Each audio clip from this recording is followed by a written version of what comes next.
Hello, this is Rakesh Rao from DesignSense Software Technologies, Bangalore. In this GeoTools video, we will show you how to export KML files from your geographic drawings using BricsCAD. Now, this is possible in GeoTools. So, if you come to GeoTools, to the geographic tools, you can see there's a command here called DWG to KML Google Earth Export.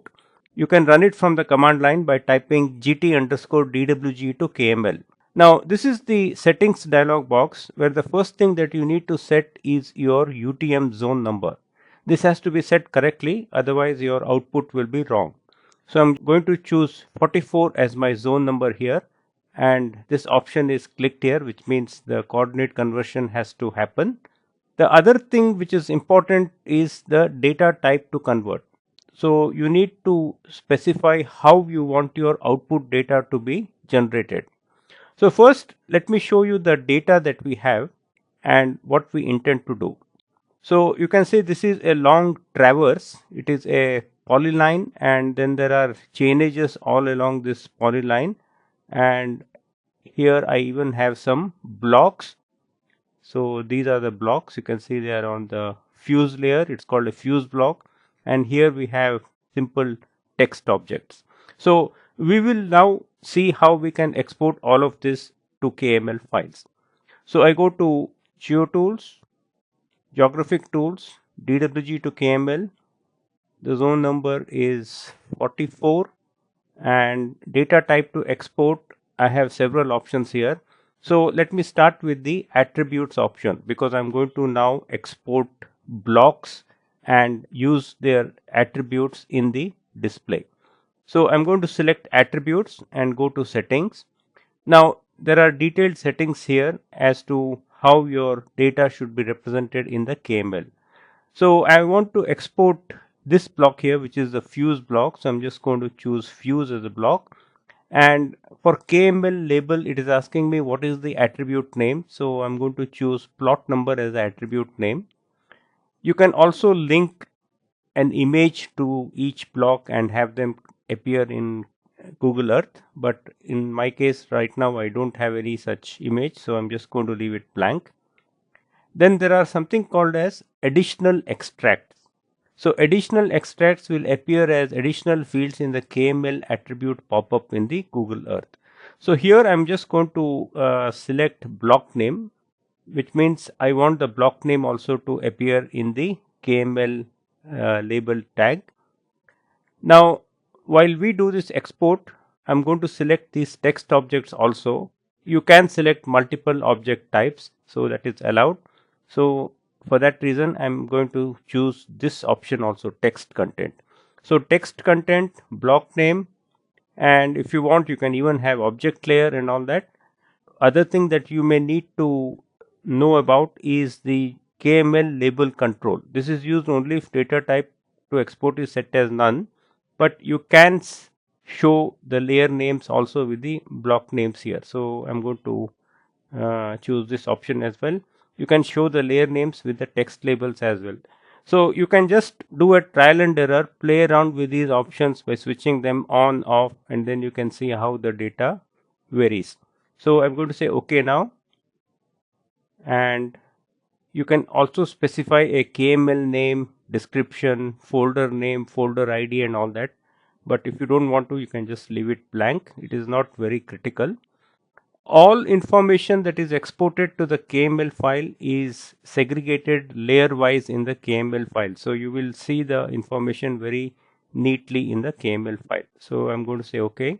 Select entities. So I'm going to select these fuse blocks. I'm going to select these text, and also I'm going to select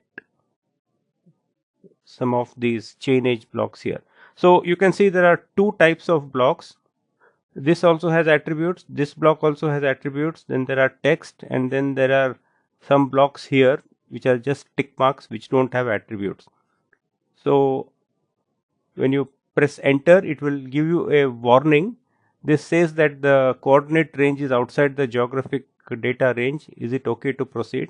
So we will say allow or okay, because we know that this is in UTM coordinates, so obviously it will be outside the geographic coordinates. The reason why you're getting this message is that sometimes you may have a drawing which is exclusively in geographic coordinates. In that case, this warning helps you to recheck your data so that you don't have errors later. So I'm going to say OK. Now, the moment I said OK, already it has created the KML file. So you can see this is the KML file. So I'm just going to come here to the KML file and open this in Google Earth. So you can see all the information is here. So these are the chainage blocks. What you see here, the tick one block, and then these are the fuse blocks. So if you go here, you can see that the data is already organized in layers. So in your drawing, whatever layers you have, those same layers will appear here also. So if you go to fuse layer, you can see the fuse blocks here. Now there's one main thing you will see. For the tick block, you can see the block name has appeared here, but for the fuse block, you can see that the plot number has appeared here, because that is how we chose in the settings. So if you come back here, so you can see that we have chosen block name as fuse here for the KML label and attribute name as plot number. So whenever it sees a fuse block, it will show the plot number attribute in the KML label here.